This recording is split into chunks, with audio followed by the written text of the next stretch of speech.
روایت میں نے پڑھی، کلیجہ منہ کو آیا، مصطفیٰ کریم بیٹھے تھے تو سیدہ عائشہ صدیقہ رضی اللہ تعالیٰ نے عرض کی یا رسول اللہ صلی اللہ علیہ وسلم وہ دیکھیں سیدہ فاطمہ آ گئی ہیں، وہ دیکھیں بی بی صاحبہ بغیر بتائے آ گئیں۔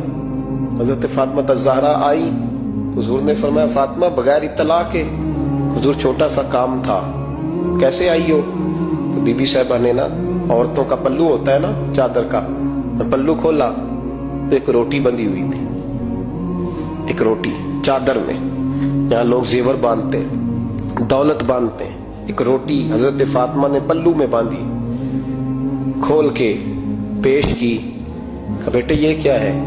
کہا ابا جی کئی دنوں سے گھر میں روٹی نہیں پکی تھی، آج علی کچھ جوں لائے تھے، پیسے ہیں، چند روٹیاں بنی ہیں، تو بچوں نے تو کھا لیا، تو میرے سامنے بھی ایک روٹی آئی تھی، میں نے لقمہ توڑا ہے تو مجھے خیال آیا پتہ نہیں مصطفیٰ نے کھایا ہے کہ نہیں کھایا، پتہ نہیں حضور نے روٹی کھائی ہے کہ نہیں، میں لے کے حاضر ہو گئی ہوں، مہربانی فرمائے۔ تو فرمایا بیٹے بیٹھ جا۔ حضرت فاطمہ بھی بیٹھ گئی، سیدہ عائشہ کہتی ہیں حضور بھی بیٹھ گئے۔ فرمایا فاطمہ کتنے دنوں سے نہیں کھایا؟ عرض کی حضور 3 دن سے۔ فرمایا بیٹے میں نے 5 دن سے نہیں کھایا، آ جا۔ دونوں باپ بیٹی مل کے کھاتے ہیں، روٹی 2 حصوں میں حضور نے بانٹی، فرمایا چلا جی تو کھا، آدھی میں کھاتا ہوں۔